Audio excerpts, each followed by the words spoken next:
بسم اللہ الرحمن الرحیم۔ معزز ناظرین، السلام علیکم ورحمۃ اللہ وبرکاتہ۔ حامد شہر سے تھوڑی دور ایک گاؤں میں رہتا تھا۔ گاؤں کے بازار میں اس کی ایک بیکری تھی۔ گاؤں کے اکثر لوگ اس کی بیکری سے سامان خریدتے تھے کیونکہ اس کی بیکری کی چیزیں تازہ ہوتی تھیں۔ حامد ایک لالچی اور کنجوس شخص تھا۔ اللہ تعالیٰ نے اس کو بہت دولت سے نوازا تھا، لیکن وہ اس دولت میں سے غریبوں پر کچھ خرچ نہیں کرتا تھا، بلکہ ہر وقت اس کی فکر میں رہتا تھا کہ کس طرح اس کی دولت میں اضافہ ہو جائے۔ اسی گاؤں میں ایک آدمی ہارون رہتا تھا۔ وہ بہت غریب تھا۔ ایک دن ہارون حامد کی بیکری کے باہر سے گزر رہا تھا۔ اس سے بے حد بھوک لگی ہوئی تھی اور جیب میں ایک پیسہ بھی نہ تھا۔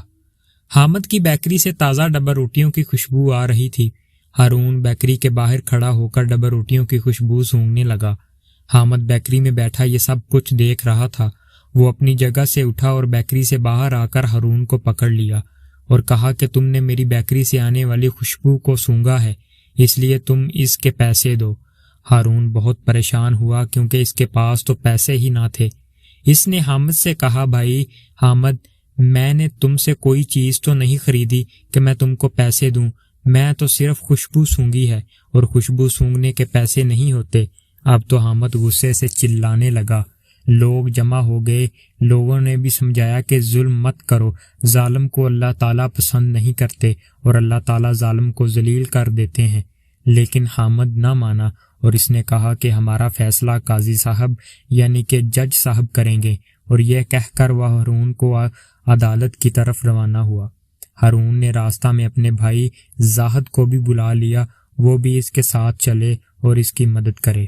زاہد ایک سمجھدار اور عقل مند آدمی تھا۔ وہ جانتا تھا کہ حامد بہت لالچی آدمی ہے۔ یہ تینوں قاضی کے پاس عدالت پہنچے۔ حامد نے قاضی سے کہا، جناب والا، اس شخص یعنی کہ ہارون نے میری بیکری کی چیزوں کو خوشبو کو سونگھا اور اب یہ اس کے پیسے نہیں دے رہا۔ آپ انصاف کریں اور مجھے میرا حق اس سے دلوائیے۔ زاہد حامد کی بات سن رہا تھا۔ وہ آگے بڑھا اور قاضی صاحب سے کہا کہ اگر اجازت ہو تو میں اس کی اجرت ادا کر دوں۔ قاضی صاحب نے اجازت دے دی۔